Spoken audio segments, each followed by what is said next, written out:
Hello friends, Parul stories के इस channel पर आप सभी लोगों का स्वागत है। आज की कहानी एक हॉरर थ्रिलर स्टोरी है जिसमें भूतों के अस्तित्व को साकार करके श्रोताओं को रोमांचित करने का प्रयास किया गया है। दालान का भूत कैसा है और किस प्रकार वह इंसानों के बीच आकर उन्हें भयभीत करने का प्रयास करता है, यह सब जानने के लिए इस कहानी की शुरुआत करते हैं। अच्छे से याद नहीं है कि दिन किस मौसम का था, पर शायद गर्मी का होगा। मेरा दालान घर से सटे उत्तर की दिशा की ओर है। दालान में 3-4 बड़ी चौकियां लगी होती थीं। जिस समय की बात है उस समय भी जहां तक याद है चौकी पर ही कुछ लोगों के साथ में सोया था। इस कारण से यह भी कह सकता हूँ कि मौसम गर्मी का था या फिर बरसात का भी हो सकता है। जाड़े का तो सवाल ही नहीं उठता, क्योंकि जाड़े के दिनों में चौकियों को खड़ा कर दिया जाता था और नीचे पुआल बिछा दिया जाता था। और जो कुछ भी मैंने उस रात देखा था, चौकियां खड़ी रहने पर देखने का प्रश्न ही नहीं उठ सकता है। मेरे दालान के आगे जानवरों के खाने पीने की नांदों की एक लंबी पंक्तियां आज भी हैं, जो उस समय भी थीं। उसके आगे कुछ परती जमीन और उसके बाद कुछ पेड़ पौधे, जो उस समय बिल्कुल छोटे छोटे होंगे। पेड़ पौधों के आगे एक बड़ा सा जलाशय है। जलाशय का एक बड़ा भाग मेरे दालान की सीध से पश्चिम दिशा में है। आज की तरह उस समय इसमें मछली पालन नहीं होता था। मेरे दालान पर मेरे अलावा मेरा छोटा भाई, मेरे छोटे बाबूजी और मेरे पड़ोसी गया सिंह, जिन्हें मैं गया चाचा कहता था, सोते थे। साथ ही गांव के ही एक और आदमी, जिनका घर मेरे घर से लगभग 4-5 बांस की दूरी पर था, सोते थे। उनका नाम रमेश सिंह था। गया सिंह और मेरे छोटे चाचा तो अब स्वर्गवासी हो गए, पर और लोग भगवान की कृपा से सकुशल हैं। मैं जिस रात का वर्णन करने जा रहा हूँ, उस दिन भी ये सारे लोग रात को सोए हुए थे।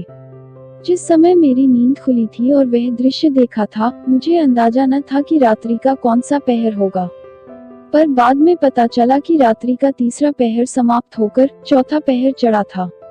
जब नींद खुली तो मैंने अपने दालान के सबसे आगे जलाशय के किनारे दिया या लालटेन जैसी कुछ रोशनी जलती देखी।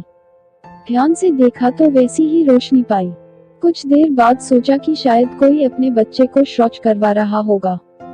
उस समय सबके यहाँ शौचालय नहीं था। हालांकि आज भी जब देश दुनिया यहाँ तक पहुँच गए हैं, गांव देहातों में शौचालय की बड़ी कमी है। सब घर में आज भी शौचालय नहीं है, जिसके कारण औरतों और लड़कियों को शौच के लिए बाहर जाना पड़ता है। कभी कभी तो उनके साथ बड़े बड़े हादसे भी हो जाते हैं। उन्हें अपने अनमोल रत्न, अपनी आबरू से भी हाथ धोना पड़ता है। सुबह उन्हें भोर के अंधेरे में और शाम को रात हो जाने पर ही निकलना पड़ता है। बीच में उजाले के समय उनके लिए काफी परेशानी हो जाती है और शर्मिंदगी उठानी पड़ती है। मैं उस जलती हुई रोशनी को काफी गौर से देख रहा था। मैं आंखें चीरकर उसके अगल बगल किसी को देखने का प्रयत्न कर रहा था, पर आदमी के नाम पर कोई नहीं दिख रहा था। ना ही किसी के खांसने या भुनभुनाने की आवाज आ रही थी। थोड़ी देर के बाद जलाशय के उस पार में किसी के खांसने की 2-4 आवाजें सुनाई पड़ी। मैंने आवाज को लगभग पहचान लिया था। छोटे बाबूजी रात रहते ही उठकर घूमने के लिए निकल जाते थे और बीड़ी सुलगाते हुए टहलते रहते थे। फिर थोड़ी देर बाद घूमकर आते और अंदर जाकर जानवरों को बाहर निकालते थे, या कभी कभी गर्मी के दिनों में जानवरों को बाहर निकालकर घुमाने ले जाते थे। उनके खांसने की आवाज के बाद मैं क्या देखता हूँ कि वह रोशनी अब वहां से चल चुकी है। धीरे धीरे मेरी ही तरफ इतना करीब आने पर भी रोशनी के साथ आदमी नाम की कोई चीज दिखाई नहीं पड़ रही थी। मैं काफी आश्चर्य और भय में था। वह क्या है, मैं खुद से बड़बड़ाया। सुना तो बहुत बार है, पर उस तरह का कुछ भी एक बार भी नहीं देखा था। रात को पेशाब एक बार भी नहीं जाता हूँ।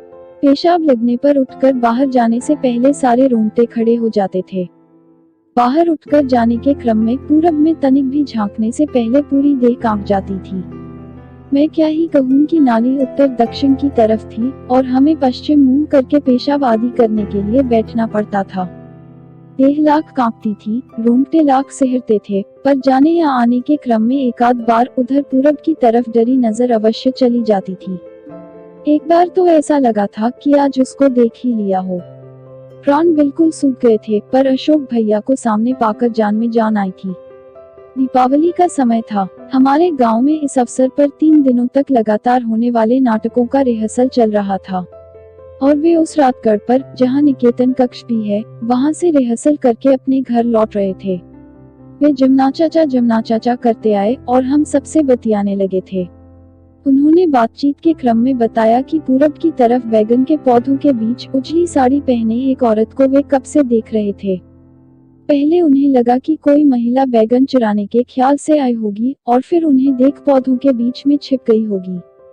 फिर सोचा कि इतनी रात में वह भी मात्र बैगन चुराने के लिए। तभी यह विचार आया कि चोर कभी भी कुछ कर सकते हैं और वे छोटे बड़े क्षुद्र सभी होते हैं।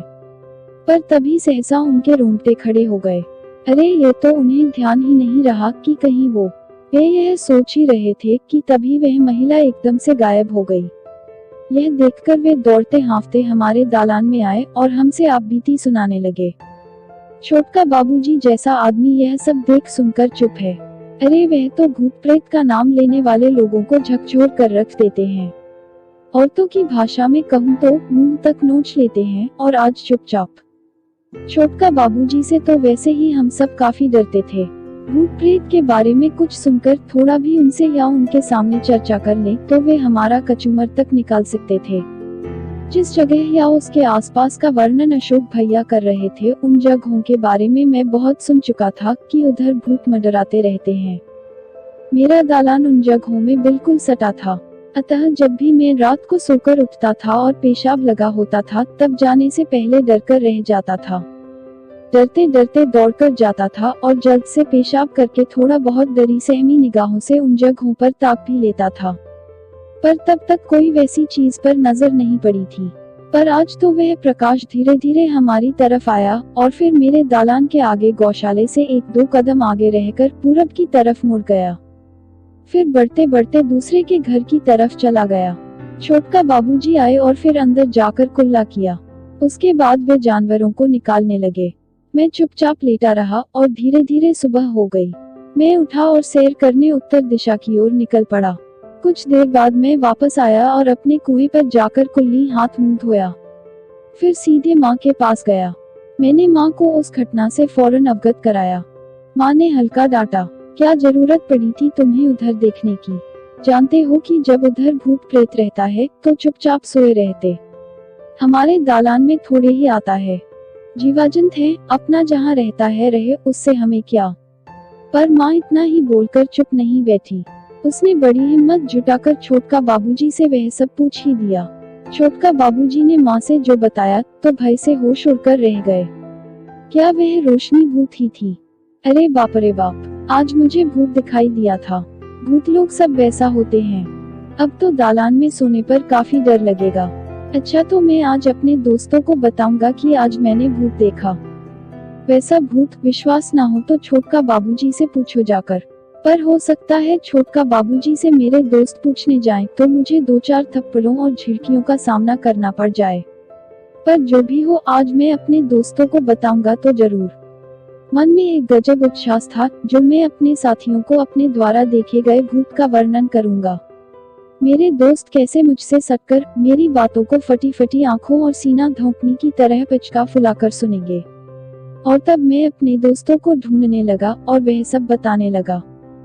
ठीक जैसी कल्पना की थी उसी ही प्रकार से मेरे दोस्तों ने मुझे सुना। पर मेरे मन में जैसी शंका थी वह भी सामने उभर कर आई। कुछ लोग इसे सत्य मानने लगे, वहीं कुछ लोगों ने इसे झूठ करार दिया। झूठ करार देने वालों में 2 दल थे। एक तो कि मैं बिल्कुल ही झूठ बोल रहा हूँ, दूसरे में यह भाव था कि मैं सच तो कह रहा हूँ, पर ऐसा सौभाग्य मुझे कैसे प्राप्त हो गया। अब देखा जाए तो जहाँ बच्चे भूत प्रेत से जितना डरते हैं, वे कहानियाँ हो या फिल्म, सबसे ज्यादा भूत प्रेत को ही सुनना और देखना पसंद करते हैं।